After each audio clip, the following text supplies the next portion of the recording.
Hello friends, welcome to my channel. आज हामी partial कन्फाउन्डिङको कन्सेप्टहरू पढ्न गइरहेका छौँ है। यहाँ क्वेसनमा एउटा इक्जाम्पल छ, कसरी चिन्ने त यो पार्शियल कम्पाउन्डिङ हो भनेर भनेको छ। यहाँ replica first, replica second, replica third भनेर दिएको छ र ब्लक पनि दुईटा छ है। रेप्लिका फर्स्टमा अथवा रेप्लिकेट फर्स्टमा कति छ? एउटा ब्लक, दुईटा ब्लक। सेकेन्ड रेप्लिकामा पनि दुईटा ब्लक छ, थर्ड रेप्लिका पनि दुईटा ब्लक छ। यो प्रत्येक ब्लकमा चारवटा प्लट छ। फर्स्ट ब्लकमा पनि एउटा प्लट, दुईटा, तिनटा, चारवटा प्लट। सेकेन्ड ब्लकमा पनि चारवटा प्लट छ है। अब यहाँ के भनेको छ भन्दा, यो फर्स्ट रेप्लिकेटमा एबिसी कन्फाउन्डेड छ, सेकेन्ड रेप्लिकामा एबी कन्फाउन्डेड छ र थर्ड रेप्लिकेटमा एसी कन्फाउन्डेड छ भनेको छ। के भनेको भन्दा, यो रेप्लिकेट फर्स्टबाट हामीले एबिसीको इन्फर्मेसन पाउँदैनौँ, रेप्लिकेट सेकेन्डबाट एबीको इन्फर्मेसन पाउँदैनौँ र रेप्लिकेट थर्डबाट एसीको इन्फर्मेसन पाउँदैनौँ भनेर भनेको छ। अब यो फर्स्ट रेप्लिकेटमा एबिसी कसरी कन्फाउन्डेड छ, एबिसी कन्फाउन्डेड छ कि नै भनेर चेक गर्न मन लाग्यो भने हेरौँ। चेक गर्नको लागि इफेक्ट अफ एबिसीको फर्मुला के हो? एबिसी यो ट्रिटमेन्टहरू है, ABC plus B plus A plus C minus AB minus AC minus BC है,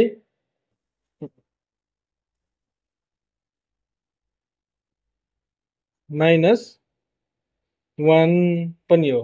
लेख्न छुट्यो छ, ल हेरौँ है। अब कन्फाउन्डेड यो इन्फर्मेसन हुनको लागि के हुनुभयो? यहाँ प्लस र माइनस लेखेँ, यहाँ प्लस साइन भएको लेखौँ त एबिसी बी ए र सी। अब यहाँ माइनस साइन भएको एबी एसी बीसी 1। यो हामीले एबिसीको इफेक्ट लेखौँ, यहाँ प्लस र माइनसमा टुक्राएर लेखौँ। अब यो प्लसमा भएको एउटा ब्लकमा र माइनसमा भएको अर्को छुट्टै ब्लकमा यस्तो भयो भने चाहिँ एबिसी कन्फाउन्डेड भएको हुन्छ। यो फर्स्ट रेप्लिकेटमा हेरौँ त, यो प्लस भएको एबिसी बिएसी एउटै ब्लकमा छ कि नै? एबिसी बिएसी एउटै ब्लकमा छ। कुन ब्लकमा छ? सेकेन्ड ब्लकमा छ। अब भने यो फर्स्ट ब्लकमा यो बाँकी रहेको माइनस भएको चाहिँ फर्स्ट ब्लकमा हुन पर्यो है।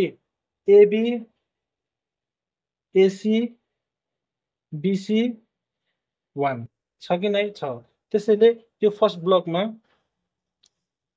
एबिसी कन्फाउन्डेड भयो। र अब सेकेन्ड ब्लकमा एबी कन्फाउन्डेड भनेको छ कि नै हेरौँ। एबीको इफेक्ट हेरौँ। एबीको इफेक्ट के हुन्छ? ABC plus AB plus C plus 1 minus BC minus AC minus B minus C. यसलाई प्लस र माइनसमा टुक्राउँ। प्लस साइन भएको कुन कुन ट्रिटमेन्टको छ? ट्रिटमेन्टको एबिसी एबी सी र 1 को छ भने माइनस भएको बीसी एसी बी र ए को छ। यो प्लस भएको जति एउटै ब्लकमा छ कि नै? रेप्लिकेट सेकेन्डमा हेरौँ त, एबिसी एबी सी र 1, एबिसी एबी सी र 1। ल, प्लस भएको हाम्रो सेकेन्ड रेप्लिकेटको कुन ब्लकमा रहेछ? प्लस भएको जति सबै फर्स्ट ब्लकमा, भने यो माइनस भएको जति सबै सेकेन्ड ब्लकमा हुनुपर्छ। छ कि नै? बीसी छ, एसी पनि छ, बी पनि छ, ए पनि छ। भनेपछि यो रेप्लिकेट सेकेन्डमा एबी कन्फाउन्डेड भयो।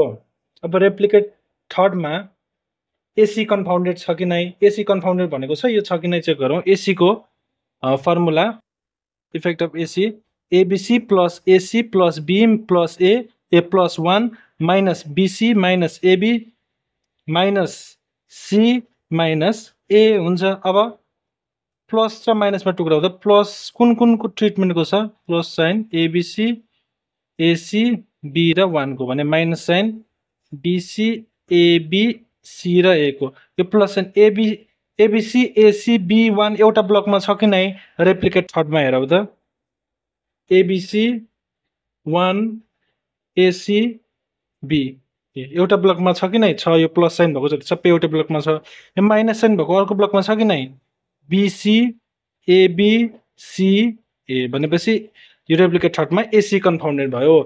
यसरी नै यो रेप्लिकेट फरक फरक रेप्लिकेटमा फरक फरक ट्रिटमेन्टहरू एबिसीहरू, यसमा एबिसी कम्पाउन्डेड छ, यसमा बिसी एबी छ, यसमा एसी छ। यसरी नै छुट्टा छुट्टै रेप्लिकेटमा छुट्टा छुट्टै ट्रिटमेन्टहरू कन्फाउन्डेड छ भने त्यस्तोलाई के भनिन्छ? पार्शियल कन्फाउन्डिङ भनिन्छ है। त्यस्तोलाई पार्शियल कन्फाउन्डिङ भनिन्छ।